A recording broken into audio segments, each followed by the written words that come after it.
Et j'ai eu la chance d'avoir ce beau monde qui ont lu le livre. Et je sais qu'il va y avoir un bel échange qui va s'en suivre. C'est un livre qui n'impose pas, mais qui invite à réfléchir, à se recentrer et à mieux vivre avec soi-même et avec les autres. Franchement, en écoutant ton exposé, ce que je ressens profondément au niveau de mon cœur, c'est extraordinaire. Et d'après ce que j'ai entendu par votre début d'exposé, je vous dis personnellement et très honnêtement, du fond du cœur, notre frère a réveillé notre conscience. Mais bon, à travers votre exposé que vous venez de faire, vous me donnez l'avantage, l'envie. Je vais juste commencer de lire, mais bon, vous me donnez l'envie de plonger encore dans la lecture. Parce qu'il a non seulement mis l'accent en... C'est comme si on était en face de Lukman qui s'adresse encore à son fils. Cette partie, je vais lire, mais je voudrais lire toute cette partie. Et s'il vous plaît, M. Fadiga, si vous me le permettez, je dois faire une conférence. D'ici 1 mois, 2 mois, si vous me le permettez, je voudrais faire une conférence sur le document. waaye livre bi mu tàmbalee ku ko mën a jënd jox ko ay nit day nekk lu am solo dina ko encourager defe naa ne am na kilifa gu ko wax sànq am na courage bind ci waxtu woo xam ne nit ñi liiratuñu kon ñun tamit niñ ko mën a encourager mooy fexe ba gën a jënd livre bi. kontaan naa ci li ngeen déplacé ñëw def ko ci Bamtare DG Houda keroog ba mu ñëwee fii mu ne dama koy def Mbour boole ci encore ci Bamtare laa ko bëgg a defee ma nekk loolu dina ci kontaan nañ ci loolu jërë ngeen jëf yàlla na yàlla fay yiw. Donc chers frères et sœurs en Allah, nous vous saluons de la meilleure des salutations, la salutation de l'islam et des gens du paradis. Que la paix et la bénédiction d'Allah soient sur vous. Assalamu alaikum wa rahmatullahi wa barakatuh. Donc nous sommes réunis ce soir pour parler d'un livre. Un livre qui n'est pas comme les autres. Un livre intitulé Murmure du cœur aux enfants du monde. Donc ce livre doit être dédicacé aujourd'hui grâce à l'agence Bamtare et l'Institut Al-Houda, représenté ici par leur directeur. Donc le livre Murmure du cœur, dont l'auteur est ici présent, c'est un livre très pratique, qui parle d'une manière générale de la famille, de l'éducation des enfants et des phénomènes spirituels. Donc c'est un livre qui est très pratique. L'auteur, c'est notre frère Baba Fadiga. Donc Baba Fadiga est ici présent. Baba Fadiga nous doit présenter ce livre ce soir. Et Baba est né à Saraya, une localité du Sénégal oriental. Donc Baba Fadiga, il est nomade dans l'âme comme depuis des ancêtres. C'est avant tout un citoyen du monde et sa pensée prend source depuis ses itinéraires, ses itinérances. Donc son expérience est polyglotte. Il parle 7 langues et connaît bien des métiers. Donc notre frère Baba est l'auteur de ce livre. Donc sur les métiers de l'enseignement, la mécanique, le commerce international ou encore ses fonctions de gestion chez les géants Amazon. Donc lui, on donnait le temps d'observer et écouter le monde qui nous entoure. Donc notre frère est l'auteur.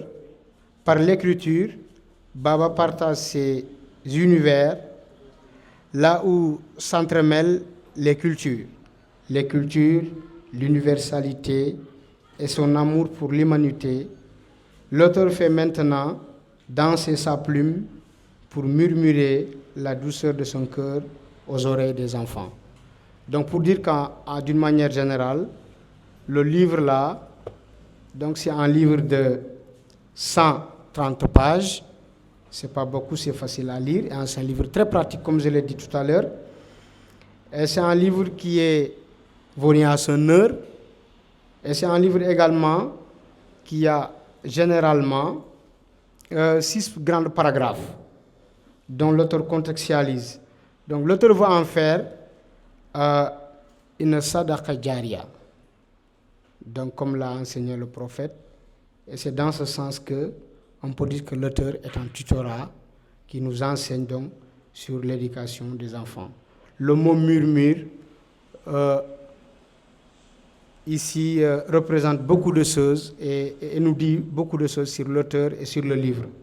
Donc on va accorder à l'auteur ici présent 30 bonnes minutes pour nous expliquer le livre. Et après maintenant, on donne la parole au public pour les questions et contributions. Donc, Monsieur Baba, vous avez la parole. J'ai plein de choses qui me traversent à l'esprit pour vous faire un speech. Je peux aller de loin, faire quelque chose d'académique, mais j'aimerais qu'on soit conscient de quelque chose avant que je ne dise un mot. La chose que j'aimerais dire, c'est que soyons convaincus d'une chose, que ce monde nous pousse à oublier. C'est-à-dire c'est le capital spirituel qui est autour de nous. J'aimerais, avant de commencer un mot, vous dire que si on a la conscience et l'intelligence de savoir qu'autour de nous, il y a des choses qui se passent autour de nous. Autour de nous, soyons convaincus que nous ne sommes pas seuls dans cette assemblée. La preuve de ce que je dis, nous le retrouvons dans la tradition du prophète sallallahu alayhi wa sallam, quand il raconte dans un de ses hadiths où il était dans sa chambre, c'est-à-dire il sortait dans la précipitation. Et en sortant dans la précipitation, il y avait autour, au seuil de sa porte, des compagnons qui discutaient. Le sujet de leur discussion, le prophète l'ignorait. Mais il est sorti, il n'avait même pas mis ses chaussures. Et il a dit à ses compagnons, de quoi vous parlez? Quel est le sujet de votre conversation? Les compagnons vont lui dire, nous sommes en train de discuter des bienfaits que l'islam a fait pour nous.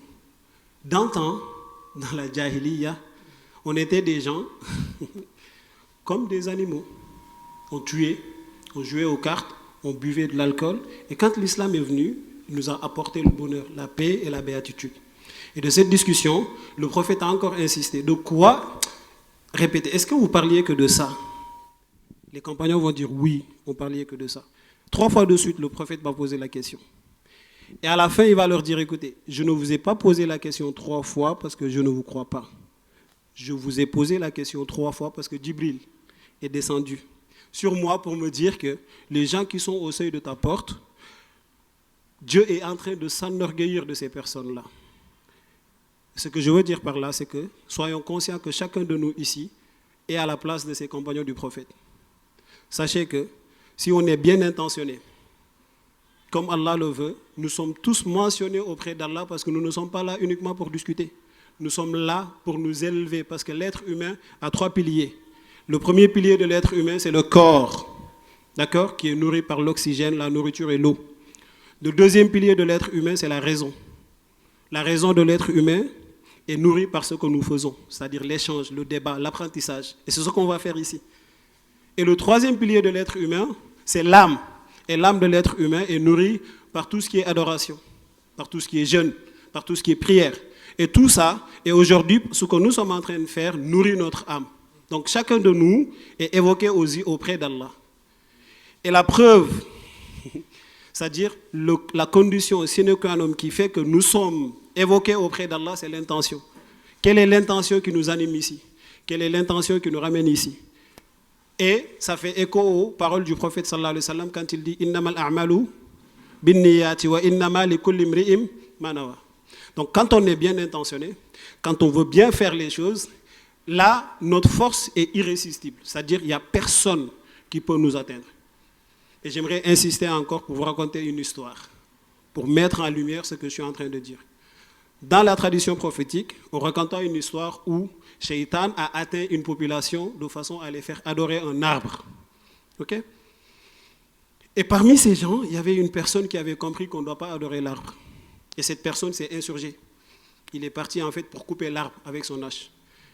Et Shaitan se met sur sa voie en lui disant « Mais où est-ce que tu vas ?» Il dit « Je vais aller couper cet arbre parce qu'on ne doit pas adorer qui? L'arbre, on doit adorer qui? Allah. Donc il faut couper cet arbre. » Shaitan va lui dire « Non. Pour couper cet arbre, il faudra d'abord me terrasser. » Et une séance de lutte s'ensuit. Qu'est-ce qui se passe? L'homme va terrasser le diable. Et Shaitan va lui dire « Alors, faisons un marché, d'accord? S'il te plaît, laisse la chose tranquille. Chaque matin, je mets une pièce en or sous ton oreiller. Ok? Vous savez, l'être humain est tenté par plein de choses. Parmi ces choses, c'est les biens de cette terre. Zuyina linnasu hubbu shahawat. Ça, c'est nous, c'est intrinsèquement lié à notre nature. Et Shaitan, il le sait. Et celui qui a la capacité de dominer ça, il s'en va vers Allah Jalla wa Ala. Ok? Il lui dit, ok, marché conclu. Chaque matin, il glisse une pièce d'or sous le coussin du monsieur, jusqu'à ce que son âme habitue à ça, et Shaitan, à un moment donné, va arrêter de lui donner ça. Et le mec se relève, il s'insurge, il s'en va encore à la même démarche, il se retrouve en face de lui, Shaitan qui lui dit, où est-ce que tu vas? Même scénario, et ils font une séance de lutte, c'est Shaitan cette fois-ci qui le terrasse. Wesh, qu'est-ce qui se passe? Pourquoi la dernière fois c'est moi je t'ai terrassé et cette fois-ci c'est toi qui m'as terrassé? Il dit parce que la dernière fois tu t'es insurgé uniquement pour Allah Jalla wa Ala et cette fois-ci tu t'es insurgé pour dirham, l'argent, l'or. Donc ça veut dire que la condition de pourquoi nous sommes là est conditionnée.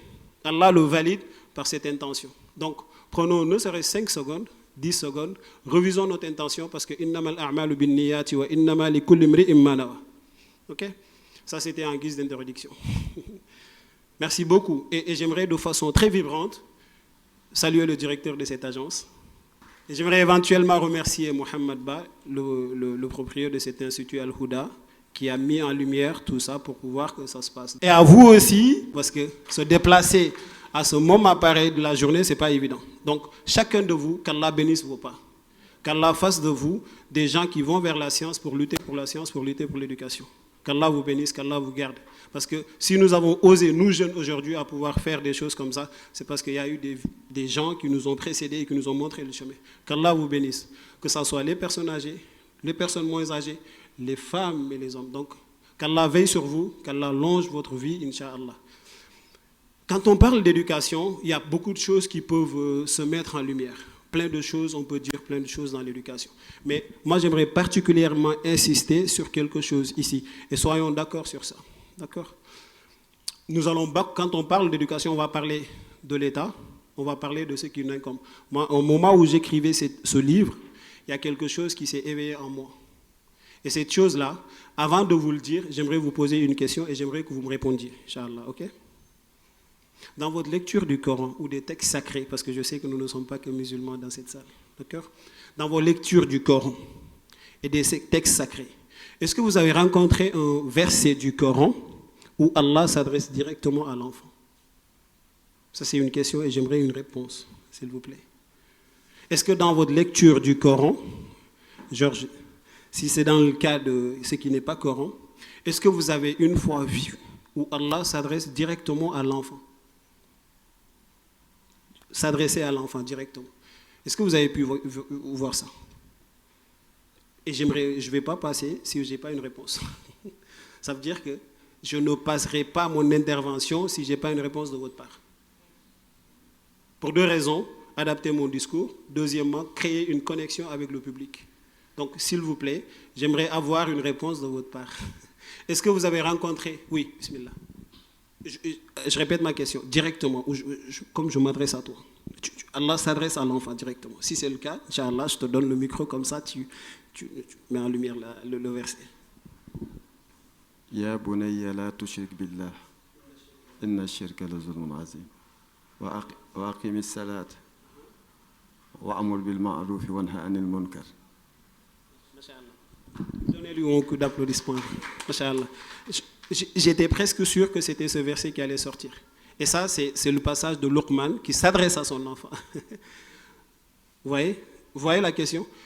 C'est Luqman là qui a mis en fait le boubou d'un parent qui parle avec son enfant. Et Allah ne s'est jamais adressé à l'enfant. Dans le Coran, faites le tour du Coran.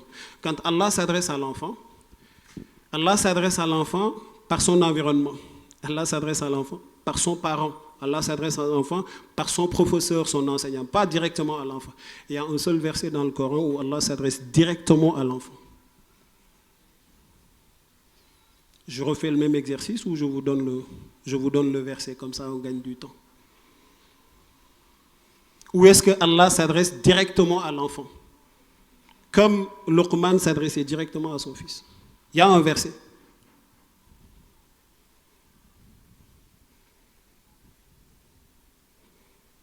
Allez, je donne ma langue au chat. Quand Allah s'adresse à l'enfant directement, c'est dans Surat At-Takathur. Non. Idha shamsu kuwirat. Quand il dit à l'enfant, wa idhal maw'udatu bi ayyi dhanbin. Ça, c'est une discussion, on est d'accord. Et est-ce que c'est ici? C'est au jour du jugement dernier, où Allah dit à l'enfant, viens ici. Et l'enfant, la fille, vous savez, les Arabes à l'époque, ils ont cette vieille habitude d'enterrer une fille, quoi? Vivante. Vivante. Et cette fille qui a été enterrée vivante, Allah va s'adresser à lui directement en lui disant, quelle bêtise as-tu faite? Pourquoi on t'enterre vivante? Vous voyez? Allahu Akbar. Le jour du jugement dernier, où les cœurs s'effritent, Allah s'adresse à l'enfant en lui disant, qu'est-ce que tu as dû faire pour qu'on t'enterre vivante? Vous voyez pourquoi j'ai introduit ça? Parce qu'il y a une responsabilité parentale. Si Allah ne s'adresse pas à l'enfant directement, c'est parce que la responsabilité n'est pas à l'enfant. Et c'est aux parents, c'est à l'environnement, c'est aux professeurs d'éduquer l'enfant, de recevoir ce message. Dites-moi, pourquoi Allah ne nous a pas donné l'enfant quand il est dans le ventre de sa maman au moment où il a 2 mois ou au moment où il a 3 mois? Pourquoi il a attendu 9 mois pour nous donner l'enfant? Et pensez-vous qu'Allah, il est aussi pas intelligent pour nous donner l'enfant sans nous donner éventuellement aussi ce qu'on appelle des orientations? Et Allah nous a donné des orientations au moment où il nous donnait cet enfant, au moment où il avait 9 mois.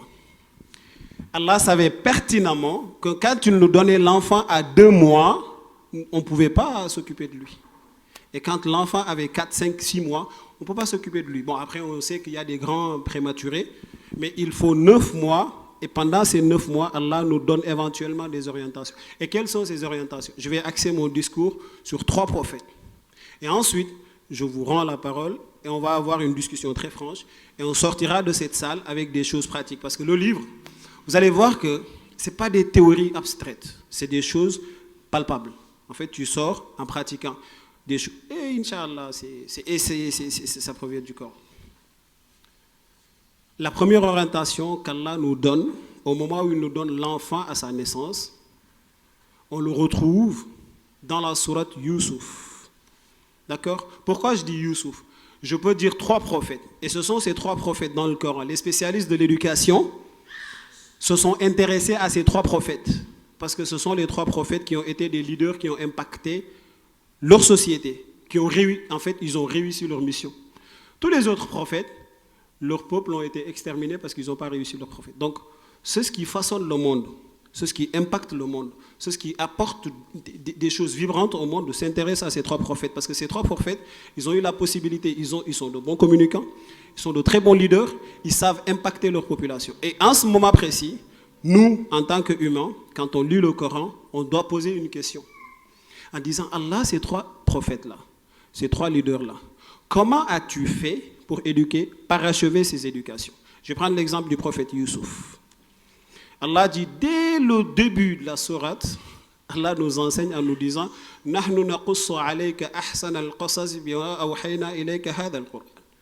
te racontons le plus beau des récits, la plus belle des histoires. Et dans l'histoire de Youssouf et ses frères, il y a des signes particulièrement importants pour les gens qui réfléchissent. Et dès le début de la sourate, Allah nous annonce les couleurs en nous disant que cette personne, je vais faire de lui un leader. Pourquoi? Parce qu'il a 11 étoiles, la lune, le soleil qui se prosterne devant qui? Devant Youssouf. Est-ce que ce n'est pas un leader celui-là? Comment peut-on voir 11 étoiles se prosterner devant une personne? Tout de suite, les couleurs, on peut voir que cette personne-là, il est destiné à faire quelque chose d'énorme. Et comment l'a-t-on éduqué?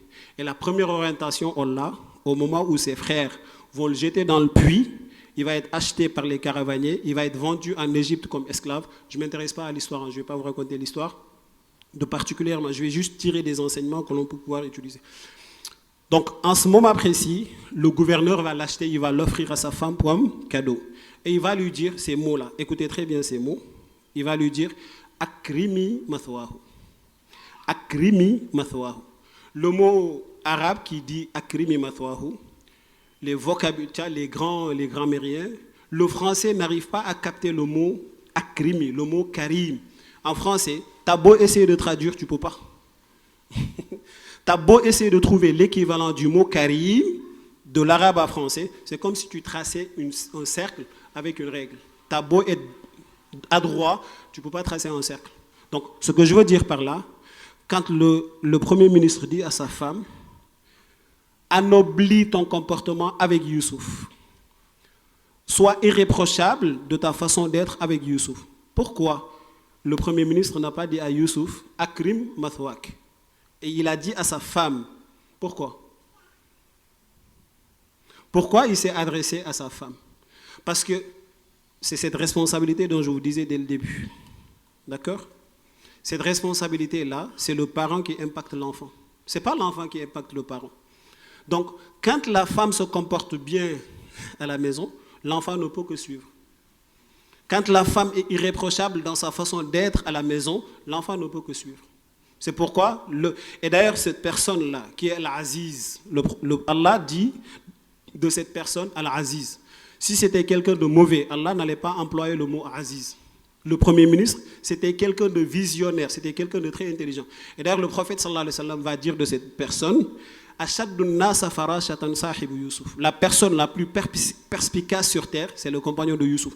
Celui qui l'a vu au marché de l'esclave, il sait que cette personne, je peux faire de lui quelqu'un de magnifique, il l'a acheté. Parents, on doit avoir la capacité de déceler les potentiels de nos enfants. Vous allez dans les pays européens, la manière dont ils ont construit les escaliers, la façon dont l'enfant marche l'escalier, sa façon, on détecte, est-ce que c'est quelqu'un de particulièrement impactant ou pas? Nous, on n'a pas encore atteint ce niveau. Ça veut dire qu'un papa doit avoir la capacité de voir que mon fils, là, si je l'accompagne de la meilleure des façons, demain, il sera quelqu'un, ou quelqu'un. Ça, le parent doit le capter, parce que nous avons tous des prédispositions à représenter Allah sur terre. Et le compagnon de Youssouf, c'est ce qu'il avait compris. Et Allah nous dit, soyez irréprochables dans votre façon d'être avec Youssouf, avec vos enfants. Soyez irréprochables, anoblissez votre façon de faire, votre façon de parler, votre façon d'agir à la maison avec vos enfants, de façon à ce que l'enfant, il n'est qu'une locomotive, il ne fera que suivre. Inch'Allah. Première orientation. Deuxième, il est basé sur l'amour. L'éducation ne peut être faite si on ne le mise pas sur l'amour. Et cette histoire, vous le retrouvez dans le prophète Moussa, le deuxième prophète, qui est un leader, de façon à... il a drainé le prophète, comment dirais-je, Banu Israël vers quelque chose de magnifique. Ok? Donc, comment est-ce que Allah a parachevé l'éducation de Moussa? Vous le retrouvez dans Surat Taha, du verset 5 jusqu'au verset 49. Ce qui m'intéresse dans ce passage, il y a un verset clé. Quand Allah lui dit « Aniqdi fihi fi tabuti, faqdi fihi fil yammi, falyulqihi al yammi bis-sahil ya'khudhu aduwwun li wa aduwwun lak, wa alqaytu mahabbatan minni wa litusna ala ayni. » J'ai propagé sur toi de l'amour de façon à ce que même tes ennemis vont t'aimer. Ça veut dire qu'un parent, il doit être plein d'amour pour son enfant. Pas avec la bouche uniquement. Pas en disant « je t'aime » uniquement. Et cet amour doit pousser le parent à développer un programme. Et d'ailleurs, il lui dit « Walitusna ala ayni ». En fait, tout ce qui a été évoqué pour toi comme programme, moi, Allah, je l'ai maîtrisé. Donc, un parent doit être capable de maîtriser le programme sur lequel son enfant évolue. Et si ce n'est pas ça, ce qui va se passer, c'est que tu ne maîtrises pas. Donc, il faut maîtriser ça. C'est-à-dire, en termes de sécurité, en termes d'intelligence avec ton enfant, en termes de particulièrement impacter ton enfant de façon d'être, ça doit être quelque chose de maîtrisé. Donc, j'ai propagé sur toi un amour inconditionnel, même tes ennemis. Et c'est cet amour qui a fait que quand Pharaon l'a ramassé, il ne l'a pas tué, parce que Pharaon avait un plan d'égorger les filles, les femmes, et de conserver les garçons. Et cet amour était tellement fort que ses ennemis vont l'aimer, et j'ai maîtrisé le programme. Et c'est pourquoi il va lui dire plus tard que وَجِئْتَ بِقَدَرٍ يَا مُوسَى وَاسْتَنَعْتُكَ لِنَفْسِي. En fait, tout ça, ça a été prédestiné. Et j'étais façonné pour mon visage, moi, Allah. Donc, tous les enfants, nous avons en fait un plan. Et là où j'aimerais peut-être conclure, parce qu'il y a plein de choses à dire sur l'éducation qui est super intéressante, mais vous voyez, quand le Sahib Youssouf a acheté Youssouf et qu'il a dit à sa femme, Akrimi mathwahu, qu'est-ce qu'il a dit? Sa deuxième phrase, c'est La'allahu yanfa'una aw nattakhidahu walada. Nous allons particulièrement faire de lui un enfant, ou il va être utile pour nous, parce qu'il est connu par l'histoire que cette personne, il était stérile, il ne pouvait pas avoir d'enfant. Et voir Youssouf, un enfant beau comme ça, intelligent, je vais faire de lui un enfant. Et c'était quoi le but derrière? Et ça fait écho à mon introduction. L'intention du Premier ministre, c'était de faire de Youssouf quelqu'un de haut responsable pour dire que c'est mon fils. Ou, quand je pars à la retraite, il prend ma place. Est-ce que nous, aujourd'hui, en tant que parents, c'est comme ça nous agissons? Est-ce que c'est-à-dire que nous mettons des enfants au monde pour dire que une fois que je pars à la retraite, il prend ma place? Ou faire de lui quelqu'un de particulièrement important pour dire ça me double, est-ce que c'est ça? Si c'est ça, revoyons notre intention, parce que Allah dit, mon intention pour Youssouf, c'était faire de lui une personne qui est le plus susceptible à m'écouter, c'est-à-dire faire un serviteur d'Allah sur terre.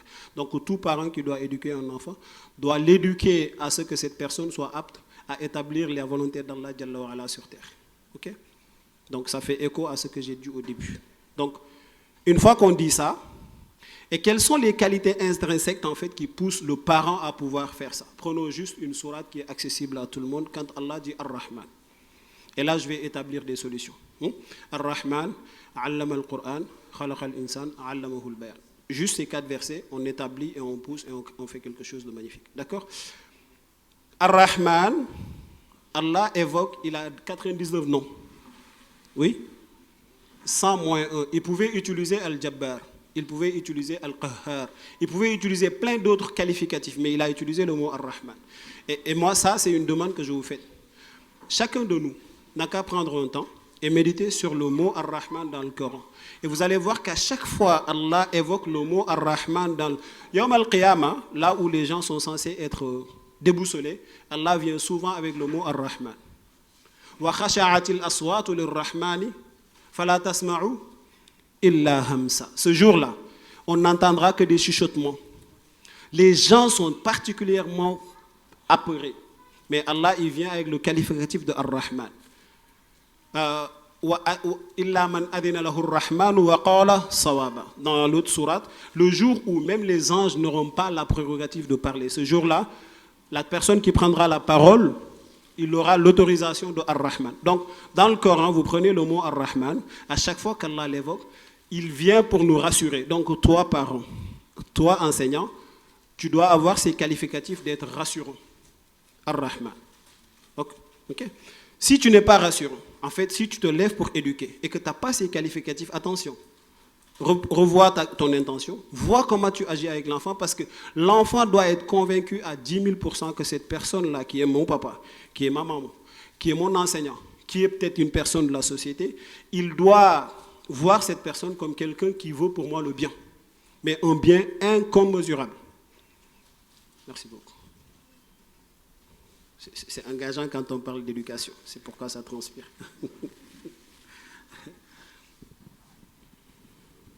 Donc, Ar-Rahman, Allama al-Qur'an. Donc, Allah, avant de nous parler la personne qui l'éduque, avant de nous parler la personne, je ne sais pas, il parle d'abord du programme. Et quelle que soit en fait la personne, on ne peut pas aller chercher ailleurs les grands psychologues, les spécialistes. Ils n'ont pas créé l'enfant. Et on ne peut pas écouter ces spécialistes-là en laissant Allah parce que c'est lui qui l'a créé. Je vous donne un exemple. Moi, j'ai été mécanicien, j'ai génie mécanique, d'accord? Quand on prend une voiture et le conceptionneur, l'ingénieur nous dit mettez de l'huile, mettez pas de l'eau à la place, mettez de l'huile. Donc, c'est lui qui a conceptionné la voiture, c'est lui qui maîtrise la voiture. S'il nous dit de faire ça, faisons ça. Donc, c'est pareil pour l'humain. Et avant d'écrire ce livre, quelque chose de particulièrement ça m'a interpellé dans les écoles, que ce soit en France ou au Sénégal. On prend du temps pour devenir boulanger. On prend du temps pour devenir enseignant. On prend du temps pour devenir docteur. On prend du temps pour devenir ingénieur. Mais je n'ai jamais vu une école où on forme les parents. Et c'est le produit qui doit... En fait, c'est cette personne qui est là pour représenter. Donc, Ar-Rahman. Avant de parler de la personne, Allah nous parle du programme. Et le programme, c'est le Coran. C'est les textes sacrés. Parce que c'est lui qui a conceptionné l'humain. C'est lui qui connaît l'humain. C'est lui qui sait en fait comment impacter cette personne. Donc, notre conception du Coran, même si on écoute les grands spécialistes, ça doit être le Coran. Du programme, ça doit être le Coran. Sinon, on fait fausse route. Okay? Là, il parle de Khalaq al-Insan. Donc, il voit comment on crée. Donc, dans la création de l'humain, il y a quelque chose qui est particulièrement important. Et tout de suite, vous le comprenez à la suite du verset quand il dit « Allamahul bayan ». La communication est super importante. Dans tout mon parcours, vous avez vu tout ce que je dis, comment Allah nous parle, comment on parle, comment... Donc, la communication, « Wa allamahul bayan », ça, il lui enseigne comment parler. Et ça, c'est pour parfaire l'éducation. Je n'aimerais pas m'étaler sur le passage de Luqman, comment corriger tous ces passages, mais l'éducation doit être, la personne doit être soucieuse de ça, avoir les qualificatifs de Ar-Rahma qu'Allah nous désigne pour pouvoir éduquer. Quand on n'a pas ça, cela ne veut pas dire qu'on ne doit pas éduquer, mais on doit être convaincu en fait que nos résultats en fait ne sont particulièrement impactants que si on se met dans cette condition spirituelle. C'est-à-dire être quelqu'un qui est particulièrement miséricordieux pour l'enfant, vouloir le bien pour l'enfant, savoir que Allah, cet enfant-là, ce n'est pas notre possession, c'est juste une responsabilité. Vous avez dans le Coran un verset du Coran qui dit « Waqifuhum innahum mas'ulun ». Stop, il faut leur demander parce que c'est une responsabilité. Donc quand on sent ça, tout de suite on devient quelqu'un qui est particulièrement miséricordieux pour l'enfant et vouloir l'enfant, le bien pour l'enfant, et ainsi de suite nous allons pouvoir apporter ce que Allah nous demande vis-à-vis à l'enfant. Donc, et je conclue pour dire que quand Allah nous parle de l'humain dans le Coran, vous allez voir qu'il va utiliser des termes qui ne sont pas beaux. C'est pas gentil. De la conception, on va dire, mais pourquoi il dit ça? Et quand Allah utilise le mot al-insan, ce qui s'ensuit, c'est comme vanner une personne, khasté. Okay? Mais Allah veut nous rendre conscients que la personne a 3 états, comme j'ai dit. Le physique, le cœur, plutôt le physique, la raison et l'âme. Et entre le cœur et la raison, vous avez l'âme. Et cette âme, si elle n'est pas particulièrement éduquée de la façon qu'Allah aime, nous allons avoir des gens, j'ai eu la chance de visiter une très beau école en Suisse, où c'est là-bas où on forme les futurs leaders. Okay? On les forme à être super intelligents. On les forme à devenir des gens qui vont gouverner le monde. Mais est-ce qu'aujourd'hui le monde va bien? Et du coup, ça veut dire que l'intelligence uniquement ne suffit pas pour régler les problèmes du monde. Donc c'est là où on doit se questionner sur capital spirituel. Et là, nous avons l'âme qui rentre en jeu. Et Allah souvent nous parle, Al-Insan, quand il dit ça, tu vois, il va dire des mots pour que tu sois conscient de la problématique. Wa khuliqa al-insanu da'ifa. Vous avez... dans l'autre verset, il y a plein de versets, quand il parle de insan tout de suite, il va dire un mot qui doit susciter ton attention.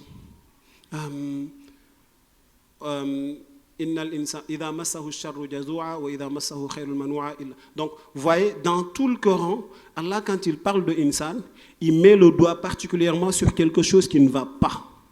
En disant que toi, insan, si tu es conscient de ce défaut, de cette problématique, une fois que tu es conscient de ça, et là, tu vas passer à une autre étape où il t'appelle mu'min. Et quand il te dit mu'min, et tu vas avoir d'autres qualificatifs anoblissants. Et dans ces qualificatifs, nous avons évoqué où Allah dit « Wala tahinu, wala tahzanu, antumul a'launa in kuntum mu'minin ». Okay? De l'autre côté, il te disait « Wa khuliqal insanu da'ifa ». Et là, il te dit « Wala tahinu, ne te rabaisse pas. Wala tahzanu, ne sois pas stressé. Antumul a'laun, vous êtes les plus élevés. La condition, c'est quoi? In kuntum mu'minin. » Donc, ça doit être un souci, ça doit être une compréhension d'avoir que l'être humain, dans sa globalité, en fait, il faut le prendre dans son ensemble pour pouvoir faire de cet être humain un être humain équilibré. Barakallahu fikum pour votre écoute. Il y a plein de choses à dire dans l'éducation et j'ai eu la chance d'avoir ce beau monde qui ont lu le livre et je sais qu'il va y avoir un bel échange qui va s'en suivre. Et de là, peut-être il y a d'autres solutions et d'autres échanges qui vont s'en suivre de façon enrichissante. Merci beaucoup. Donc maintenant, ça nous reste la deuxième partie. Nous saluons l'Assemblée. Il y a ici beaucoup d'enseignants. Je ne sais pas si tout le monde a lu le livre ou pas. Est-ce que vous avez lu le livre? Donc on va parler pratiquement d'éducation des enfants, on va parler de la famille et on va parler tout autour de ce que le frère Baba Fadiga vient de nous livrer, Inch'Allah. Donc il a parlé entre autres, il nous a interpellé entre autres sur la responsabilité parentale. Donc un parent doit être responsable, il doit également avoir les capacités ou bien l'orientation, doit capter les aptitudes de son enfant pour pouvoir l'orienter, pratiquement être un serviteur d'Allah. Et l'autre aspect également à ne pas négliger, c'est l'amour que nous devons avoir de notre progéniture, pour que véritablement les faire qu'ils soient des humains. Donc nous nekk ay nit yu nité, day naan nit ak nité bokkul. Donc il faut ñu nekk ay nit yu nité. Donc, je donne la parole à l'Assemblée, ou bien donc, il doit y avoir le directeur de l'agence Bamtare, le directeur de l'Institut Al-Houda, ils vont prendre la parole en dernier. J'ai également un invité du nom de Georges Ndiaye qui doit prendre la parole. Et l'autre maintenant, c'est à l'Assemblée. Je vais ouvrir une liste pour tous ceux qui voulons prendre la parole pour intervenir, poser des questions ou bien donner leur contribution vis-à-vis du thème et de l'auteur. Murmure du cœur aux enfants du monde. Le livre de Baba Fadiga, auteur d'origine sénégalaise, résident en France, est une œuvre profondément empreinte de spiritualité et de pédagogie. À la lecture, on pourrait presque proposer un autre titre, Murmure de l'esprit. Tant l'ouvrage s'inscrit dans une démarche de réflexion intérieure, d'élévation spirituelle, fortement orientée vers les valeurs de l'islam. Un ouvrage à portée théologique accessible aux jeunes. Murmure du cœur peut être considéré comme un livre à caractère théologique, mais avec une pédagogie simple, douce et accessible, particulièrement adaptée aux jeunes, notamment ceux issus de l'immigration. On sent que, en lisant le livre, que vous êtes issus de l'immigration, parce que vous soulevez des problématiques qui intéressent les jeunes qui sont dans les pays européens surtout. Donc, notamment issus de l'immigration, est né dans des familles musulmanes dans un contexte occidental. L'auteur adopte un ton bienveillant, rassurant, presque intime, qui permet d'aborder des questions profondes sans jamais être moralisateur. Baba Fadiga démontre une bonne connaissance des difficultés existentielles que rencontrent de nombreux jeunes musulmans en quête d'identité, avec un sentiment de double appartenance et une pression sociale et le regard des adultes, et parfois une solitude spirituelle. Le livre agit ainsi comme un compagnon de route, un guide discret dans un environnement parfois déroutant. Le vivre ensemble au cœur du message. J'ai senti aussi ça. L'un des mérites majeurs de l'ouvrage est d'insister sur la qualité des relations que ces jeunes doivent entretenir, d'une part avec d'autres musulmans issus de pays et de cultures différentes. Parce qu'en Europe, on peut rencontrer un musulman qui vient de Jakarta et un autre qui vient de l'Irak. L'auteur rappelle avec justesse que l'islam ne peut être vécu en vase clos et que la foi doit s'accompagner d'un engagement positif dans la société, fondé sur le respect, la tolérance et le dialogue interculturel. Ce message est particulièrement pertinent dans un contexte où le repli identitaire et les incompréhensions mutuelles sont de plus en plus visibles. Un choix narratif original. Le livre prend la forme d'un dialogue entre un père et son enfant. Toutefois, le lecteur n'entend en réalité que la voix du père. Ce choix littéraire donne au texte la dimension d'un long conseil paternel, sage et protecteur, mais il ouvre aussi une perspective intéressante. Un second livre pourrait voir le jour, donnant cette fois-ci la parole à l'enfant, avec ses doutes ses contradictions, ses résistances et ses interrogations. La question délicate des parents peu pratiquants. Là aussi, j'ai vu que vous avez choisi des parents pratiquants, alors que beaucoup de parents, surtout en Europe, ne sont pas vraiment pratiquants.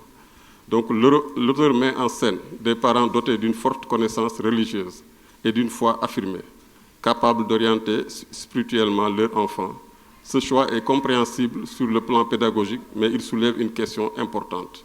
Qu'en est-il des parents musulmans peu pratiquants, parfois eux-mêmes en difficulté avec la transmission religieuse, mais qui éduquent leurs enfants dans un environnement très complexe? Je voudrais quand même que dans un prochain livre, parce qu'ici, le parent il est un bon musulman, comme on dit, mais si le parent n'est pas un bon musulman. Cette réalité concerne une grande partie des familles de l'immigration. Une réflexion future de l'auteur sur ce sujet serait précieuse, car elle permettrait d'élargir encore davantage la portée sociale et éducative de son travail. Un acte d'écriture à saluer. Enfin, il faut saluer l'engagement de Baba Fadiga dans un contexte où l'on constate une baisse de la lecture et où, il faut le reconnaître, de nombreux auteurs africains publient peu, souvent faute de moyens ou de soutien. Le simple fait d'écrire et surtout d'écrire pour accompagner, encadrer et outiller les jeunes mérite déjà respect et reconnaissance. Plus encore, l'auteur parvient à articuler 3 dimensions essentielles: la foi, le vivre ensemble dans le pays d'accueil et la fidélité aux traditions et aux valeurs des pays d'origine. Cette triple articulation fait de Murmures du cœur un ouvrage utile, nécessaire et profondément humain. Murmures du cœur aux enfants du monde est un livre sincère, engagé et porteur d'espoir. Il s'adresse d'abord aux jeunes musulmans, mais son message de tolérance, de responsabilité et de spiritualité peut toucher bien au-delà. Baba Fadiga signe ici une œuvre de transmission à la fois religieuse, éducative et sociale qui mérite d'être lue, discutée et prolongée. C'est un livre qui n'impose pas, mais qui invite à réfléchir, à se recentrer et à mieux vivre avec soi-même et avec les autres. Voilà, je vous remercie. Moi, j'aimerais dire d'abord, est-ce que vous pouvez me partager ce texte? Parce que j'avais la chair de poule, franchement, quand je lisais ça. Et oui, ça veut dire qu'il l'a très bien lu. J'aimerais partager un point. Quand j'écrivais ce livre, le mot moralisateur en France, c'est vu d'une façon particulièrement péjorative. Et en m'adressant à mon enfant, personne ne me dira, oh, moralisateur à mon enfant, Makodjour. Donc, ça, c'était quelque chose. Et là, c'est là où peut-être j'ai partagé le pourquoi j'ai voulu partager ce livre. Parce que souvent, quand on écrit, ou souvent, quand on fait des choses comme ça, l'essence même, quand je disais de l'intention que innamal a'malu binniyat, ce qui m'animait de base, c'était laisser, comme vous l'avez si bien dit, laisser une marque ici. Parce que nous avons tous un plan d'épargne où on pense que dans 20, 30, 40 ans, on va pouvoir mettre la main dessus, mais de façon consciencieuse, que ce soit chez les musulmans ou chez les non-musulmans, nous savons pertinemment que nous avons eu à recevoir une mauvaise nouvelle comme quoi qu'un parent est décédé. Et ce parent qui est décédé, il est parti, il n'est jamais revenu. Qu'est-ce qu'il a trouvé là-bas? On ne sait pas. Et ça, le pari de Pascal nous l'explique de façon très claire. Ça veut dire que en partant de ce constat, je dis, mais qu'est-ce qu'on fait pour l'autre monde? Donc, laisser un livre ici et avoir cette envie aussi ne doit pas nous pousser à faire n'importe comment les choses. Et c'est là où, je ne sais pas si je peux dire dans la profondeur, comment je peux faire de façon à ce que la chose puisse être utile. Et il y a eu particulièrement des moments, ça a pris 7 ans, où des fois il faut produire quelque chose. Donc, surtout éviter le mot moralisateur en France. Donc, ça c'est quelque chose où c'était Et là, vous m'avez ouvert les yeux sur... Le deuxième ouvrage était prêt, qui faisait suite logique à comment vivre de façon... Je l'avais déjà écrit, mais là, vous m'avez donné, oui, d'autres pistes de réflexion, en toute transparence. Et la question des parents qui sont peu pratiquants en France, il y en a beaucoup. Je vais vous raconter une histoire, comme ça vous allez comprendre. J'avais un ami... C'est désolant, ça fait mal au cœur. Son père a fait 3 fois le Hajj. Il est parti à la Mecque 3 fois. Okay? Donc, sa fille sortait avec un homme musulman. Okay? ils pouvaient passer la nuit ensemble et prendre le petit déjeuner autour de la table en pleine famille. Ça ne posait pas de problème. Mais quand dans nos discussions, on a dit il va falloir que tu te maries parce que cette relation, elle n'est pas... Et là, le parent dit non, le mariage, non. Niet, il refuse. Sortir ensemble, dormir ensemble, prendre le petit déjeuner ensemble, ça ne pose pas de problème. Mariage, ça pose problème. Donc, pour vous dire comment j'ai très bien compris les parents, et il est parti au Hajj 3 fois. Donc, ça veut dire que malgré notre impression dans la religion, malgré notre obédience dans la religion, il y a des vieilles habitudes des fois qui ressortent souvent quand il s'agit de... Ouais, parce que la personne était d'une autre nationalité. Donc là, ça bloque complètement. Et la religion n'est pas assez forte en ce moment pour nous rallier ou nous converger vers le même sens. Donc merci beaucoup, monsieur. Vous m'avez donné d'autres pistes de réflexion. Et si tout le monde, je pense, faisait comme ça, on peut partir pour passer la nuit ici, Inch'Allah. Barakallahu fikum. Alhamdulillah. Merci beaucoup, monsieur Wade, pour cette synthèse. Vous avez bien résumé le livre. Et il a proposé de nouveaux titres à M. Baba. Donc M. Baba, il a du mérite. Donc il vit en Europe, mais il n'est pas complexé. Merci. Nous donnons la parole à Georges Ndiaye. Je suis venu pour nekk ci turam ak ci santam. Man olof lay wax tay quoi, du wax français. Wa man catholique là, je suis chrétien catholique. Je suis pas musulman. So je ma jël livre dama ko xol rek. Après, j'ai senti quelque chose de spécial, ce livre. C'est que nous maîtriser la religion, mais l'éducation, il faut que nous yar.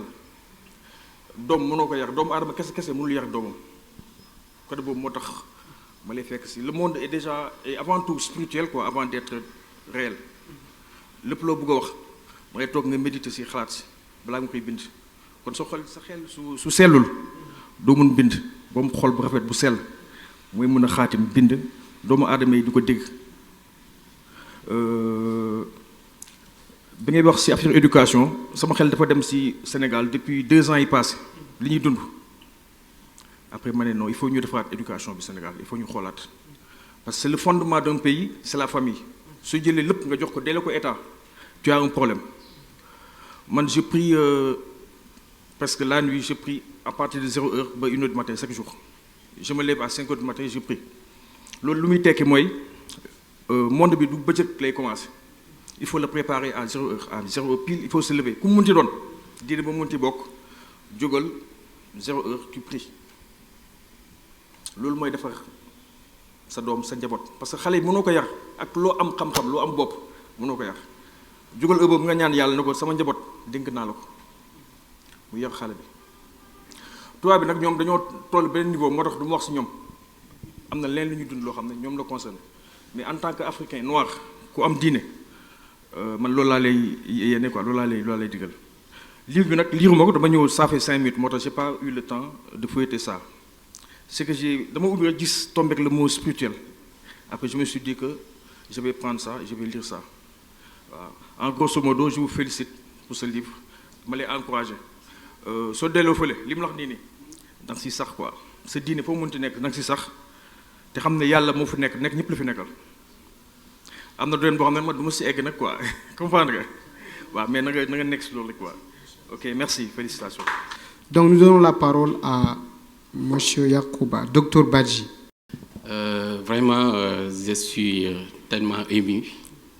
Franchement, en écoutant ton exposé, ce que je ressens profondément au niveau de mon cœur, c'est extraordinaire. Franchement. Je remercie d'abord DG qui m'a invité de se prendre part de cette en tout cas, rencontre. Bon, d'abord, j'ai essayé de tirer quelques leçons par rapport à votre exposé. Je n'ai pas encore lu le livre. Hein. Pour moi, Murmurer du cœur évoque en tout cas quelque chose de très intime et délicat. En fait, délicat quand même. C'est un thème qui parle pour moi de ce qui ne se dit pas, ce qu'on ressent. Ce qui ne se dit pas à voix haute, mais qui vit profondément en nous. pour moi. Bon, c'est la perception. Maintenant, les émotions silencieuses, l'amour discret, la douleur, mais aussi la douleur qui est cachée, des fois. Il y a aussi l'espoir timide qui se trouve à notre alentour. Mais aussi, je peux dire que l'authenticité, c'est-à-dire ici, on dit que le conflit intérieur, on dirait qu'il y a un conflit intérieur qui se présente chez nous. Et ce conflit-là, moi je dis que ce que le cœur veut face à ce que la raison impose sur nous.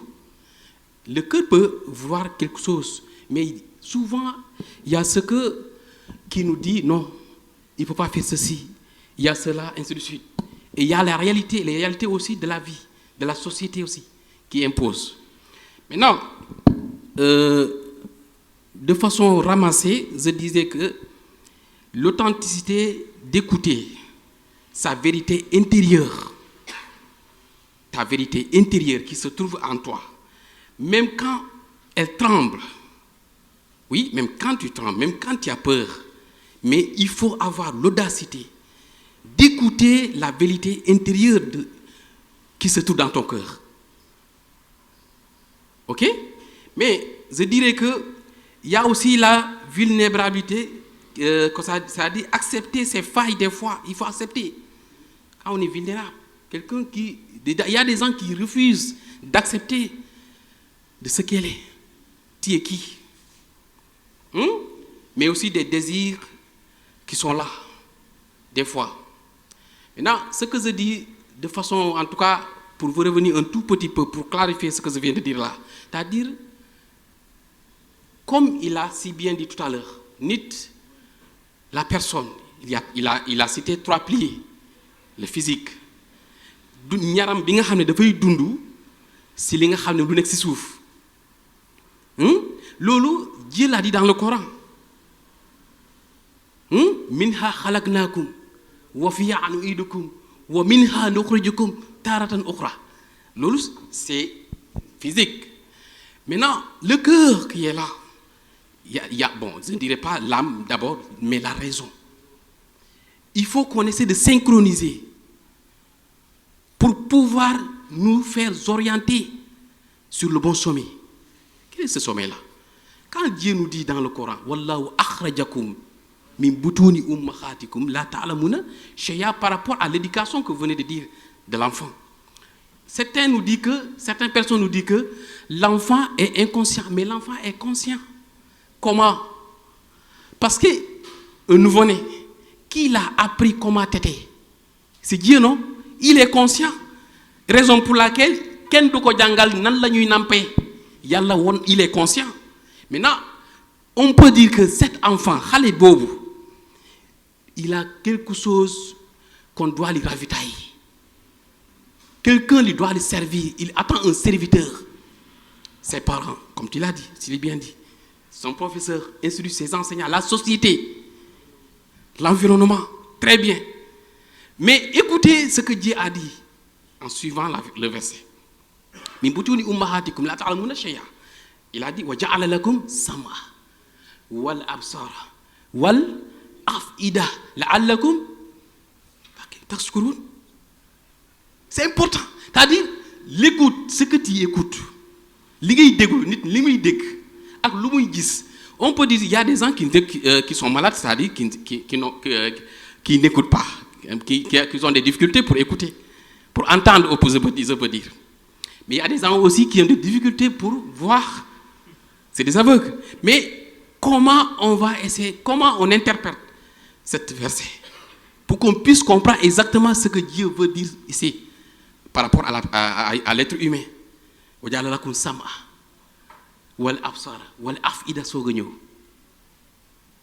Kon synchronisation boobu nag bi nga xam ne doomu aadama da nga ko war a jël li ngay dégg mooy déggin bi ni nga koy déggee mu nekk déggin bi nga xam ne si yàlla nga koy tibee gis-gis bi ngay gis la vérité bi nga war a gis dëgg bi nga war a gis nga tibee ko si yàlla léegi nag centré ko si le central ki nga xam ne mooy raison bi raison bi nag balaa moom bu capté li nga gis ak li nga dégg ni nga koy persévérer la persévérance bi nga am li nga dégg daf koy renvoyer rapidement directement au niveau du cœur. Soit le cœur va accepter, soit il n'accepte pas. Par rapport à raison bi, nous allons analyser. Maintenant, l'âme soog a commencé dundu ndax jëmm ji lekk ceeb fruits ainsi de suite ce qui se trouve sur la terre moo koy dundal mais l'âme lu koy dundal mooy al ibada comme ni nga ko waxee mooy jaamu yàlla luy dellu si yàlla la lumière bii dellu si yàlla mooy dundal xol bi moo tax vraiment c'est intéressant mon frère vraiment je t'encourage te en tout cas j'ai pas encore lu mais dinaa jëlaat sama temps et merci beaucoup et félicitations pour tout le monde. Merci beaucoup, M. Badji, pour cette réflexion très, très, très profonde. Donc, nous passons la parole à M. Sow, Ousmane. Donc, moi, je pensais que Moustapha va me présenter comme imam. Comme il avait l'habitude de m'appeler imam, ici, il me dit M. Sow. Donc, c'est à cause de lui, d'ailleurs, que je n'ai pas lu le livre. Parce que M. Ba, qui nous a trouvés au même lieu, lui a donné le livre, lui a dit, après ta lecture, il passe à imam. Mais jusqu'à présent, il ne me l'a pas passé. Donc, j'ai quand même vu le tableau des matières. Rien qu'en le traversant par les yeux, ça m'a fait automatiquement penser que notre frère, et d'après ce que j'ai entendu par votre début d'exposé, je vous dis personnellement, et très honnêtement, du fond du cœur, notre frère a réveillé notre conscience. Il nous a mis sur nos responsabilités, non pas devant entre lui et nous, mais il nous a réveillé entre notre responsabilité devant nous et pourquoi on est venu sur terre. Parce que c'est rien qu'en utilisant le Coran, là c'est la foi qui est réveillée. C'est notre responsabilité. Le Coran, moi je dis ce murmure-là, ce n'est pas un murmure, c'est un réveil. C'est très central. Ce sont les cœurs qui parlent. Quand l'enfant que Dieu nous a donné sur le côté matériel, parce que vous parlez de trois choses, le matériel, le physique et l'âme. Mais Dieu a dit dans le Coran, dans plusieurs passages, que le côté matériel, c'est moi qui s'en charge. Chargez-vous de l'éducation spirituelle, parce que c'est ça. Wa'mur ahlaka bis-salati wastabir alayha la nas'aluka rizqa nahnu narzuqu. Quand on voit Suratul Balad, wa anta hillun bihazal balad, mais ce murmure-là est beaucoup plus retentissant. Dieu nous dit, l'homme parle du matériel. Yaqulul insanu ahlaktu malan lubada. Il parle de matériel. Nous tous, on se réveille, on se décarcasse pour avoir la dépense du jour. Mais Dieu nous dit, mais alam naj'allahu aynayni wa lisanan wa shafatayni. C'est ce qui m'a fait sursauter, monsieur. Parce que l'enfant qu'on a là, il est en train de voir de ses deux yeux quelle éducation on est en train de l'inculquer, c'est le matériel ou bien c'est vers son Seigneur. Et quand il sera responsable, comment il va parler? Est-ce qu'il va éduquer? On éduque par la langue et les lèvres, parce que c'est ça l'appareil pour prononcer un verbe. Al-lisan wa shafatayn. Et j'ai remarqué que Dieu nous a donné ces grands matériaux, ou bien ces grands organes-là gratuitement. Combien de fois l'œil, ou bien les paupières font des mouvements par une minute, les lèvres et les langues sans se fatiguer. Donc je dis que monsieur, notre frère, pour ne pas dire monsieur, notre frère, vraiment, votre livre-là, c'est un réveil, une mise en garde sur notre responsabilité. D'autant plus, l'exemple que je dis là, c'est à travers de grandes personnes. Certains nous ont montré l'exemple sur le côté matériel, ils ont échoué. D'autres nous ont montré l'exemple sur le côté spirituel, ils sont devenus des exemples. Pierre Bérégovoy, un premier ministre français, qui a vu tout, qui avait la plus grande responsabilité du monde, être le premier ministre français. Un bon jour, il se réveille, il se pend, il se tue, parce qu'il n'y a pas la foi, il n'y a pas l'spiritualité en lui. Il y avait un autre monsieur, il m'a dit que, ça c'est quand on était étudiant, il nous a dit que moi j'ai appris le Coran dans des situations, parce que je voyais la responsabilité de mon père sur ce que nous devons devenir pour la société. C'est du temps de Atatürk, où l'on interdisait d'apprendre le Coran, où l'on interdisait de faire la azan et la prière. Moi, j'apprenais le Coran sous le drap. À 4 heures du matin, mon père me murmurait les versets que j'ai récités le lendemain pour me donner un autre. J'ai parcourisé le Coran dans ces conditions-là, pour me dire que c'est vous qui devez transmettre ce que nos aïeux, nos parents nous ont donné, vous, nos enfants, vous allez le transmettre. Et cette personne-là, vous savez c'est qui? C'est Najmuddin Erbakan. Et il a dit, le premier jour où j'ai mis les pieds sur le palais de Atatürk, j'ai récité Al-Fatihat al-Kitab pour dire qu'il y a 20 ans, plus de 20 ans, on n'a pas prononcé le nom d'Allah ou bien le Coran dans ce palais. Vous voyez donc la responsabilité sur laquelle monsieur nous appelle. Donc je termine sur ce beau hadith-là. C'est juste pour les femmes. C'est le hadith que j'ai entendu de l'érudit Ratib Nablissi. Je l'ai même parcourisé en arabe parce que tellement ça m'a touché. Il a dit que le prophète sallallahu alayhi wa sallam a dans le Sahih Bukhari et Muslim. Je parle devant mes oustaz Ba. Il dit Ana awwalu man yadkhulul jannah. Rasulullah sallallahu alayhi wa sallam. Fa iza bi imra'atin tunazi'uni. Wa qultu ya Jibril man hiya? Qala tilka mar'atun rabbat awladaha min ummatik. Le prophète sallallahu alayhi wa sallam il dit que c'est moi qui est le premier à entrer au paradis. Mais sur la porte, il y a une femme qui est en train de se bousculer pour entrer en premier lieu que moi. J'ai dit à Jibril, mais qui est cette femme? Il me répond, c'est celle qui s'est occupée de l'éducation de ses enfants dans ta Oumma. L'édit dit, qu'est-ce qu'il dit? Il dit que donc ces femmes-là, ils se sont appropriés le travail des prophètes.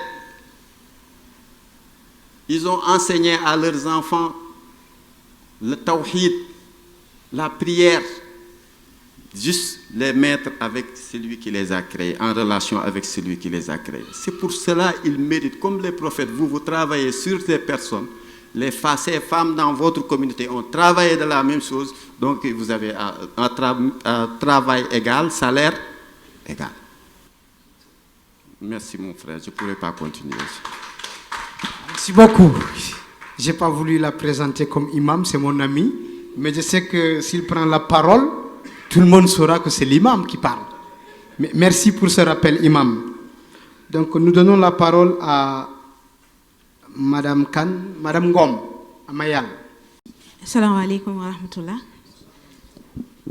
Donc, je vais d'abord commencer par féliciter l'auteur.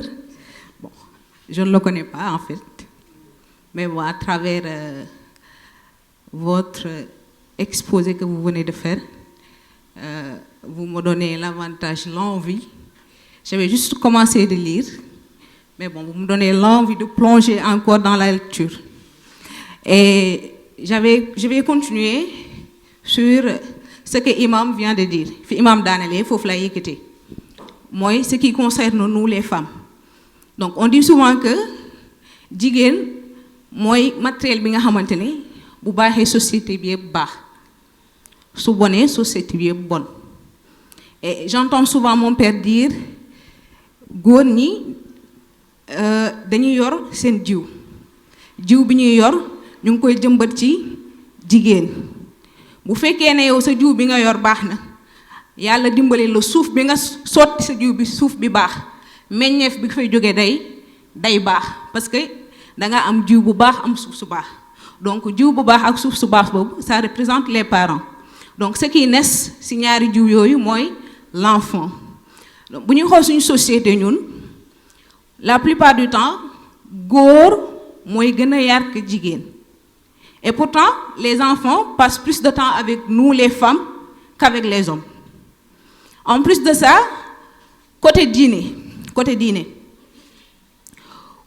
góor ñi ñoo approprié presque lépp te jigéen à travers moom si la xale war a amee ay yar mooy lan sa doom di la gis ngay julli mu xam ne kat maa ngi gis sama yaay julli du ko raw muy gis ngay def bu subaa boo taxawee di julli dañuy gis da ñëw taxaw sa côté moom aussi muy julli mu lay gis ngay jàng alquran ngay répété muy répété dañuy gis na xale bi day am benn éducation bu baax ci côté diineem rien pour vous dire que côté parent man je trouve que éducation li ci gën a am solo c'est à la mère de le faire jigéen moo war a yar donc jigéen nu mu mën a yaree mooy li ci njëkk nga am diine te diine mënoo koo am te jàngoo ko te suñu société li ñu xam mooy jigéen du jàng diine jigéen togg yàq fóot bale après jeex na lépp li nga xamante ne dafa accès ci seen diine dañ ciy raxasu ba set quelques rares personnes ngay gis ñoo xamante ne ñoo ciy respecté seen diine taxaw ci dëgër ci te damaa jàpp ne yow jigéen soo taxawee ci sa diine moo xam bépp diine boo mënti nekk nga taxaw si nga dëgër si nga yar si sa njaboot parce que amul fii benn diine boo xamante ne danga koy topp yar si sa njaboot dënk donc diine yëpp booy xool ñoo bokk même objectif bu ñuy dem mooy yar xale ci lan mu topp yàlla xale bu xamee yàlla topp yàlla kooku du mën a dënk day jub donc jub boobu noonu yaay moo ko war a def ci doom donc maa ngi ñaax sama mbokku jigéen ñi ñu gën a góorgóorlu ci suñu diine di ñaan aussi góor ñi ñu jàppale jigéen ñi ci diine surtout. Asalaamaaleykum wa rahmatullah.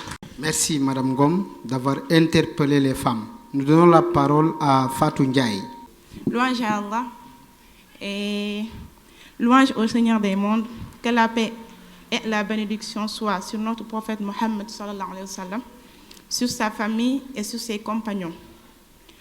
Chers mesdames et messieurs, chers invités, je tenais avant tout à remercier M. Baba Fadiga pour son ouvrage qui est intitulé Murmure du cœur aux enfants du monde. En ce jour béni, je tiens à adresser mes sincères remerciements à M. Baba Fadiga. Par ce travail, l'auteur a mis son savoir, son temps et son engagement au service de la science et de la communauté, en contribuant à la diffusion d'un savoir utile conforme aux valeurs de notre religion. Ce livre est une invitation à la réflexion, à l'amélioration de nos comportements et au renforcement de notre foi. Il rappelle l'importance de la quête du savoir, qui est, comme nous le savons, une obligation pour tout musulman et toute musulmane. Donc, j'implore Allah subhanahu wa ta'ala pour qu'il accorde à M. Baba Fadiga sa récompense, de bénir son œuvre, d'en faire une source de bien pour tous ceux qui auront l'opportunité de lire l'ouvrage, mais également de l'inscrire parmi les œuvres qu'on appelle Sadaqa Jariya. Donc, si je suis présente aujourd'hui parmi vous, c'est grâce à Allah, mais à travers le directeur de l'Institut Al-Huda qu'on appelle M. Mohamed Ba. C'est un collègue à moi. Je suis professeur d'histoire et de géographie de formation. Actuellement, je sers au CEM de Gandigal. Mais avant d'être au collège, je suis d'abord passée par l'enseignement à l'élémentaire. J'étais d'abord enseignante à l'élémentaire à Kaolack de 2017 jusqu'en 2019. C'est par la suite que je suis parvenue à être recrutée comme chargée de cours en qualité de professeur d'histoire et de géographie. Donc, j'ai servi entre 2017 jusqu'en 2023 à Kaolack. Actuellement, alhamdoulilah, par la grâce d'Allah, je suis affectée au CEM de Gandigal. Donc, je tenais également à remercier le directeur de l'agence immobilière qu'on appelle Agence Bantal. Il était venu une fois au CEM de Gandigal, notamment à l'école élémentaire de Gandigal, et il leur a offert ce qu'on appelle une imprimante, parce que l'école n'avait pas d'imprimante. Donc, je tenais vraiment à les remercier. Merci beaucoup. Donc, en tout cas, quand j'ai vu le titre, autant pour moi, me dit qu'aux enfants du monde, si l'auteur n'avait pas fait une explication détaillée de ce livre, je pense que je n'aurais pas compris l'importance de ce document-là qu'on est en face de nous. Parce que rien qu'en lisant le titre, peut-être on ne peut pas imaginer qu'au fond, l'auteur s'adresse à nous. Quand je parle de nous en tant que communauté du prophète Mohammed sallallahu alayhi wa sallam. Parce qu'il a non seulement mis l'accent en... C'est comme si on était en face de Luqman qui s'adresse encore à son fils. Donc, j'ai vu une introduction qu'il a fait sous forme de vidéo en disant que ce livre-là s'inscrit dans ce qu'on appelle dans Sadaqa Jariya, quoi. Donc, c'est un héritage qu'il a laissé à ses enfants. Et j'espère que je prie Allah pour qu'il donne la possibilité à tes enfants pour qu'ils puissent s'imprégner de cet ouvrage et le mettre en pratique. Parce que pour moi, en tant que parent, le meilleur des cadeaux qu'on peut donner à un enfant, c'est le tawhid. C'est-à-dire, c'est l'unicité d'Allah. Quand tu as un enfant, dès le bas âge, fais-lui comprendre que qui t'a créé, c'est Allah subhanahu wa ta'ala qui t'a créé. Il t'a créé pour un objectif bien précis, à savoir pour que tu l'adores. Et tu n'as pas le droit de l'associer à qui que ce soit. Donc, en disant à la page 24, j'atteste qu'il n'y a de Dieu qu'Allah. Là, je me dis, alhamdoulilah. Louange au Seigneur de l'univers, parce qu'il y a beaucoup de gens qui ont quitté le Sénégal, qui sont partis à l'étranger. Je ne parle même pas de l'accomplissement des 5 prières quotidiennes, mais ils ont mis leur religion à la poubelle, au profit de l'argent. Donc, il y a peu de personnes qui s'intéressent à leur religion. D'ailleurs, même, il y en a même des personnes qui, pour accomplir les 5 prières quotidiennes, à cause de leur travail, ils ne le font même pas. Donc, ils font comme ce que Sonia Alibert avait l'habitude de faire au temps de l'Empire Songhai. Ils regroupaient les 5 prières et attendent jusqu'à la descente pour pouvoir rattraper ces 5 prières-là. Pourquoi? Parce qu'ils ont mis l'accent sur l'aspect pécuniaire, en oubliant l'origine ou bien la cause de notre création. Donc, je n'ai pas pu... J'ai eu le livre tardivement à travers M. Mohamed Ba, mais Inch'Allah, je vais le lire. Et je vais le lire et je vais m'imprégner là-dessus. Maintenant, la leçon que j'ai tirée, moi, je n'ai pas encore d'enfant, je ne suis pas encore mariée. Ce n'est pas pour dire que je cherche mari, mais arrivé à la maison, Inch'Allah. mais ceux qui sont à la maison, je vais mettre l'accent sur leur éducation religieuse, Inch'Allah. Donc, un grand merci à M. Baba Fadiga. Merci à Mademoiselle Fatou Ndiaye pour cette contribution et ton parcours. Donc, M. Fatiga, c'est pour rejoindre Fatou Ndiaye. C'est par les musulmans de la diaspora que j'ai entendu le mot musulman non pratiquant. Je ne sais pas si vous pouvez en revenir. Donc nous allons terminer par M. Ndiaye, avant de donner la parole maintenant pour terminer au directeur de l'agence immobilier Bamtare et de l'Institut Al-Houda. M. Ndiaye, vous avez la parole. Je suis ravi, extrêmement content de l'exposé qui a été abattu par notre confrère Fadiga. Après avoir dit assalamu alaikum à l'assistance, j'ai dit tout simplement l'œuvre est venue à son heure, où la crise est extrêmement profonde. La crise sociale, la crise au sein de l'éducation, ce dont nous sommes, n'est-ce pas, des acteurs de l'éducation, des enseignants, des enseignantes, des agents de service, des pères de famille, des mères de famille et d'autres responsables qui sont tous des enseignants. Parce que l'enseignant, ce n'est pas celui qui est dans les classes, entre les 4 murs, mais l'enseignant, c'est celui qui est, comme Fatiga, l'enfant du monde. L'enfant du monde qui doit prendre ses responsabilités un peu partout à travers le monde, surtout veiller sur l'avenir, n'est-ce pas, de l'humanité. L'avenir de l'humanité, comme il l'a évoqué, ce qui m'a vraiment touché dans le document dont je voudrais poser une question avant de continuer. Sur l'entête du document, j'ai vu des images. Sur ces images, j'ai vu des enfants, après avoir écrit Murmure du cœur aux enfants du monde.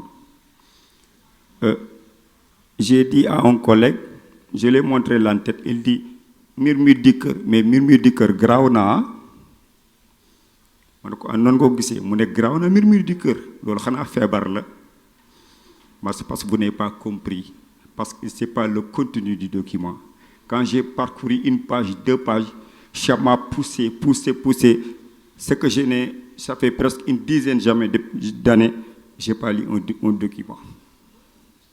Une dizaine d'années, je n'ai pas lu un document. Et ce document-là, je l'ai eu, ça fait tout juste 2 jours. 2 jours. J'ai passé toute la journée à lire ce document. Hier nuit, j'ai passé à lire le document. On ne peut pas toujours lire. Parce qu'il y a des choses qui m'impressionnent. Mais M. Fadiga, sur l'entête, je reviens. Aux enfants du monde, j'ai vu un arbre. J'ai vu un arbre, là où sont assis les enfants. Et derrière encore, j'ai vu apparaître l'image d'un arbre. Je ne sais pas qu'est-ce que ça signifie. Et ensuite, l'importance du document, vous avez parlé de donc, les 5 piliers de l'islam. La prière, le jeûne, comment les 2 enfants, la hajj et l'âme, sont discutés avec le parent. Qu'est-ce que les parents l'ont dit? Ayez de la patience, continuez jusqu'à la fin du jeûne. Qu'est-ce que vous allez avoir? Après, c'est le manger, c'est l'heure de la nourriture. C'est le réconfort, le ressaisi. Le hajj, le pèlerinage, qui n'est qu'un simple voyage, non. Mais actuellement, les gens vont à la Mecque pour un simple voyage. Aller pour voyager, découvrir les merveilles de la Mecque et revenir sans aucun changement. Qu'est-ce que ça signifie? Le hajj, en fin de compte. L'important du hajj, nous, chez les musulmans, en fin de compte, je comprends plus pour cette société sénégalaise qui aspire à être de bons musulmans. Le hajj. Donc, j'ai parlé de la prière, parlé des relations entre le fils, parents, maman. Il y a une partie vraiment qui me plaît beaucoup. Je voudrais la lire, si vous me le permettez. Parce que c'est une partie vraiment qui me touche au cœur. Le chemin de la gratitude, mère, père et les sages. Imagine mon petit ange que la vie est un grand chemin parsemé de trésors cachés. Et ce trésor caché, c'est à expliquer. Chemin, certains de ces trésors sont visibles. Les jouets, les rires, les moments joyeux que tu partages avec tes amis. Mais d'autres trésors plus précieux encore sont parfois invisibles, comme l'amour de ta maman, la force de ton papa et la sagesse de nos aînés. Très important. Ce chemin, je t'appelle le chemin de la gratitude. Il commence à la maison, dans chaque regard, chaque geste de tendresse de ta maman et de ton père, puis s'étend vers nos grands-parents et toutes les personnes âgées qui ont parcouru le monde bien avant nous. Ce n'est pas papa, maman, mais toutes les personnes qui ont parcouru le monde, donc les ancêtres en font partie. En font partie.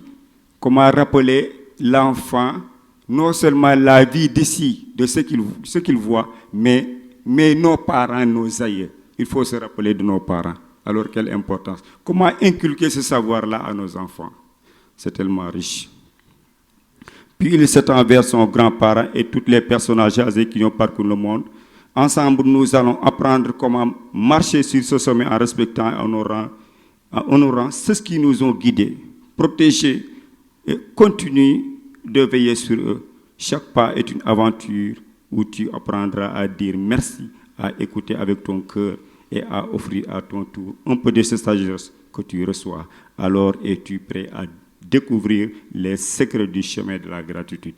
Dans ce document, cette partie je vais lire, mais je voudrais lire toute cette partie. Et s'il vous plaît, M. Fadiga, si vous me le permettez, je dois faire une conférence d'ici 1 mois, 2 mois. Si vous me le permettez, je voudrais faire une conférence sur le document. Je vous remercie. Merci beaucoup, M. Ndiaye. Merci. Merci. Okay. D'accord. Maintenant, Nous allons donner la parole pour terminer à monsieur le directeur de l'agence qui a accueilli cette dédicace, l'agence Bamtare de Mbour. Bismillah. li ma jëkk a wax mooy maa ngi gërëm oustaz Ba di gërëm suñu docteur léegi mën leen la wooyee docteur ah fi mu ne nii parce que am na lu nekkoon ci su xol yi dafa nelawoon yaa ko yee yàlla na yàlla fay liw léegi li ñu lay ñaanal rek mooy ñi nekk fii yëpp yàlla na yàlla may li gën a neex mooy dugg aljanna yàlla na yàlla boole ci yoo xam ne nga dugg aljanna neex na yàlla na yàlla boole si ñuy dugg aljanna yàlla malaayka yi woo la persante la ñu ne Baba Fadiga tey dangaa war a toog ak sa boroom face à face te dara gënul neex gis yàlla xam nga dañu ne damay yokk mooy xale yi benn boroom xam-xam nee ne xale yi duñu dégg waaye dañuy capter suñu xale yi duñu dégg de waaye dañuy capter lu ñu wax yépp ñoom dañ koy capter kon ak am solo livre bi dafa am solo trop trop trop ñi ko liir ñëpp dafa leen yee livre bi am na ko doon def benn borom xam-xam Angleterre la nekk da ciy def lu bari di may ñi dul jullit noonu la doon def yàlla def benn bis muy nees di nees paa bi nee ne tey mënumaa dem demam bu am 12 ans nee ne nañ dem mu ne noonu mënuñu dem mu ne nañ dem mu ne il faut ñu dem mu forcé paa bi nee ne tey day nees dafa sedd te mënuma dem booy bi dem yóbbu livre yi di joxe ba mu des benn livre mu taxaw ci buntu kër gi di sone muy taw di sone ba mu yàgg benn jigéen génn mu ne yàlla jox la am livre bi yàlla jox la mu jël livre bi ñibbi quelques semaines mu dem imaam di julli ba pare xam nga pays mag yi léegi-léegi dañuy laaj lan nga gis ci semaine bi loo gis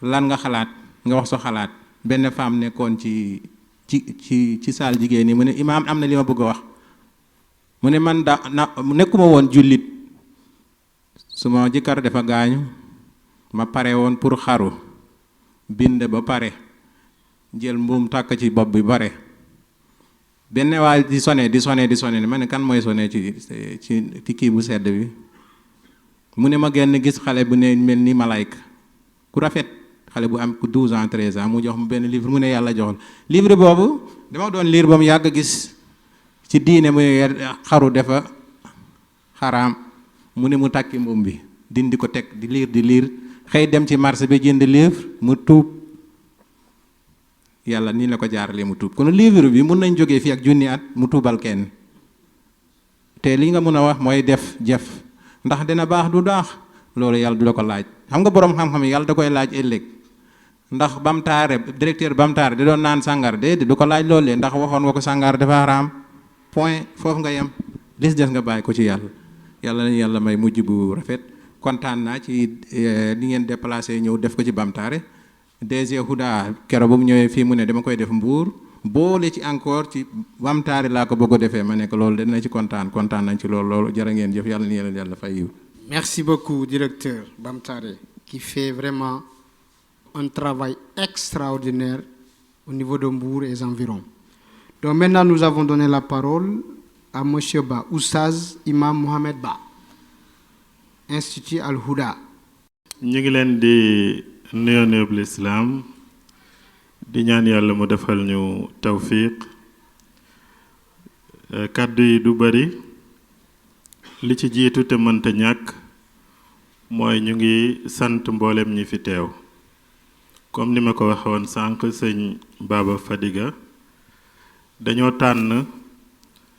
tànneef ci ay tànneef vraiment ñi fi ñëw ñépp ñu yëngu lañ ci wàllu yar ak jàngale ak woote jëme ci yàlla te amul xàjj ak seen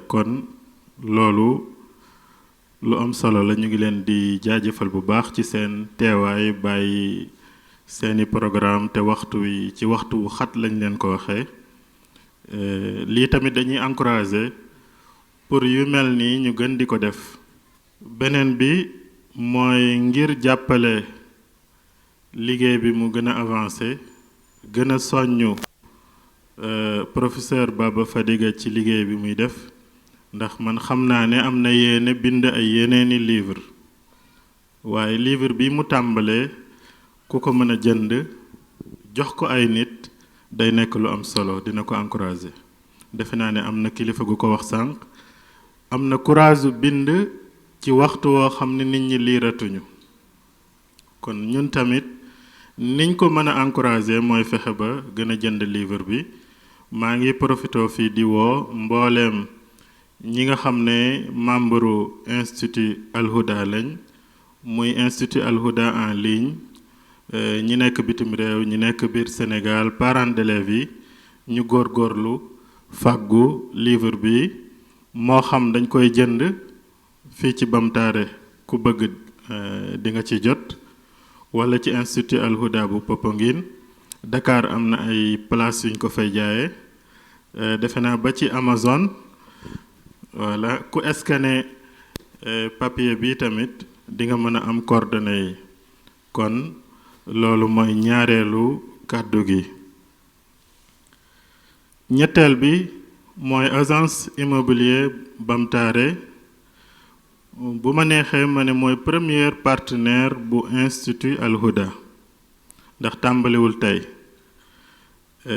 ay njabootam bokk nañ ci ñi fa njëkk a jàng si mu jël ay njabootam yépp indi leen xam nga jële say doom ñu jóge ci sa biir kër nga yóbbu leen internat fu sori loolu nekkul lu yomb te def na ko defati ko période vacances même période année scolaire ay doomam yu bari jaar nañ ci institut bi kon loolu dafay wone partenaire bu jiitu la ci mboolem suñuy partenaires yi mais ci ñi gën a encourager liggéey bi kon jërëjëf agence immobilier Bamtare yépp vraiment ñoom ñëpp boo ñëwee dañ lay ubbil seen xar kanam yaatal la rawatina nag sëñ Omar Diallo mi nga xam ne moo jiite agence bi waa groupe Al Houda institut Al Houda yépp ci njiiteefu Oustaz Mohamed Dabo ak Cheikh Ali Diouf ak sëñ Abdou Diaw ak sëñ Malick Ndiaye ñi membre lañ ci dañuy jàppaleek ñun ci liggéey bi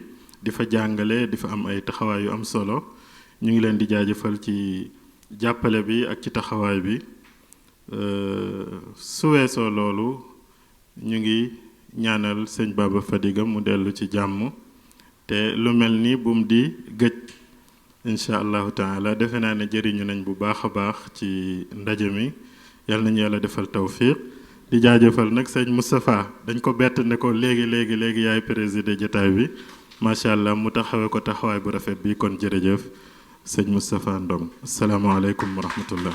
Merci beaucoup encore une fois. Un grand hommage à tous et à toutes de la présence, mais aussi de la participation, parce que un débat est enrichi par un échange. Donc chacun a apporté quelque chose qui m'a...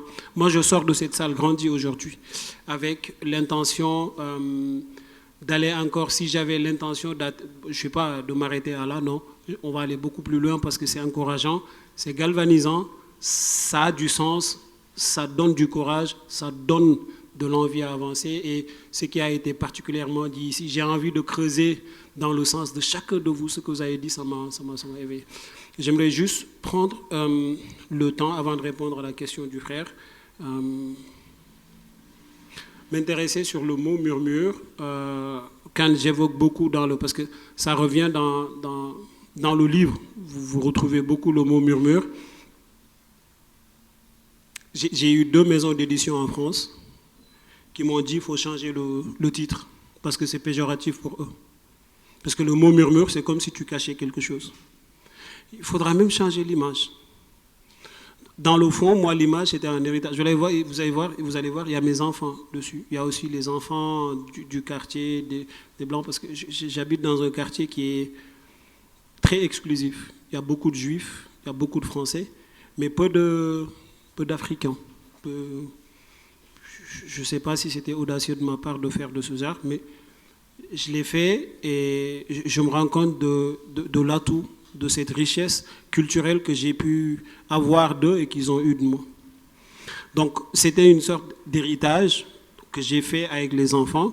Le mot murmure, ça nous renvoie tous Et quand j'ai dit à la maison d'édition, merci beaucoup, ce que vous avez dit me renvoie aux valeurs absolues en mathématiques.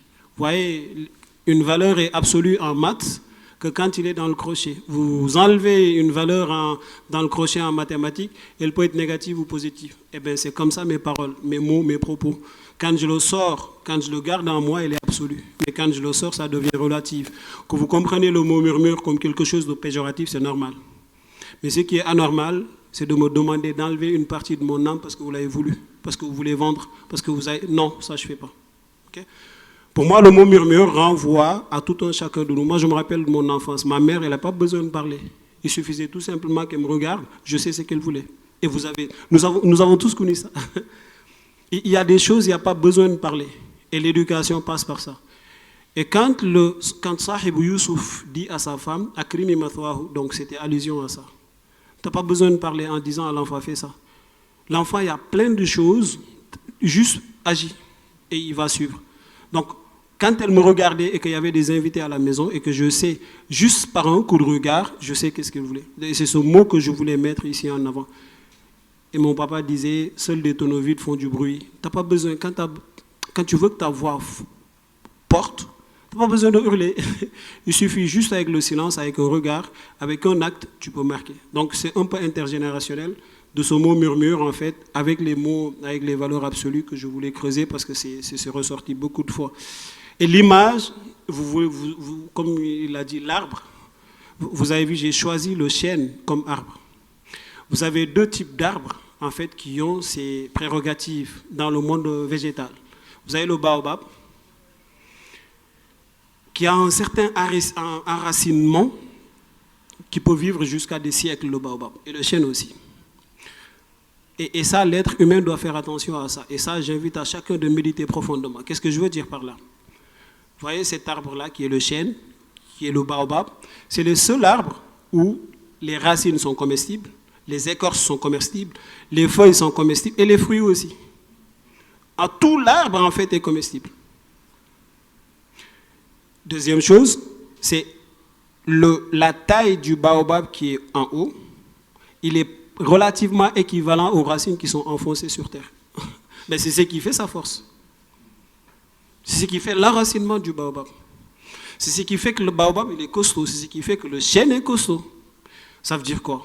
Ça veut dire que ce que tu fais au sein de ta famille, dans ton exclusivité, c'est ce qui te donne l'ombrage et l'impact à l'extérieur. Nous, on vit ça en Europe. Nous vivons dans une société qui est particulièrement assimilatrice. Nous savons tous, pour demander la nationalité française, il y a un rendez-vous qui s'appelle le rendez-vous d'assimilation. Tu viens, on te demande de changer ton prénom. Tu viens, on te demande de changer, on te demande l'histoire de la France. En fait, tu viens avec ta culture, tu le drops, c'est-à-dire ta culture, tu le laisses pour adopter la culture. Et quelqu'un qui est enraciné comme le baobab, quelqu'un qui est enraciné comme le chêne, tu n'as pas peur d'aller vers l'autre. Et ça me renvoie à l'exemple d'un de nos grands savants, ici au Sénégal. Quand on est venu lui dire en lui disant « L'armée française veut prendre ton enfant ». Non, non, non, nous, nous, talibés, nous, nous, dem. Góor gi xamul lu mu wax bàyyi leen ko jiitu naa leen ci ñoom bàyyi leen ko mu dem.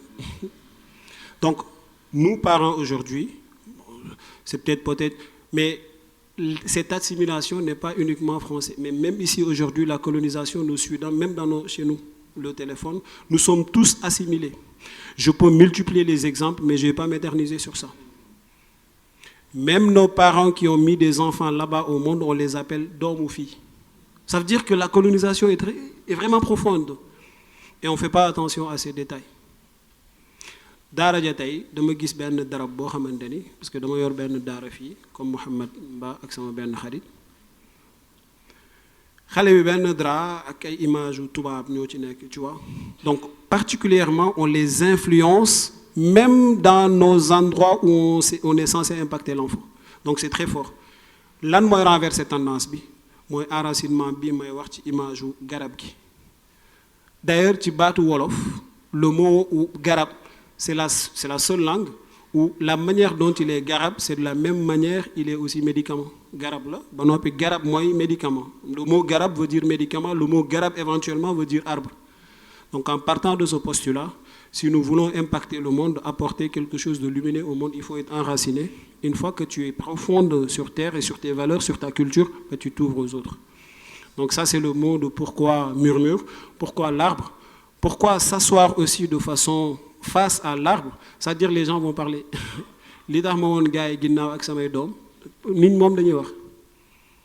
Et j'aime bien cet exemple que j'ai donné à une amie française à qui je disais, nous avons un grand chanteur qui avait chanté Mawar Mbam, Wala Mawach Mbam, et ainsi de suite. Donc je lui ai expliqué avec les réalités franco-françaises, quand je lui disais, il fait froid, moins 3 degrés, moins 10 degrés. Mayor manteau, ma sol manteau bi, andak sama dom, ñu ne mag be ñak xel. Mu ngi sedd ba nopi mu sol manteau bi, dom ji solul manteau. OK? Ma simi manteau bi jox dom ji mu sol lu muy sedd ñu ne boy be teggi ndawal. Mo sol manteau baye papa ji solul manteau. Maak mom ñu bokk di sol romb ay nit ñu ne ñi ñoo gatt xel way. Ñom ñaar lu ñuy doyé sol manteau bi. Ça veut dire quoi? Tu fais ce qui te semble équitable, mais avec la lumière divine. Parce que les gens, que tu fasses, que tu ne fasses pas, ils vont juger. Et mon père a dit, si tu veux que les gens te reposent, te laissent tranquille, don't do nothing, don't be nothing, and don't say nothing. Ne dis rien, ne fais rien, ne sois absolument rien, tu vas être tranquille. Ken do wax dara ci yow.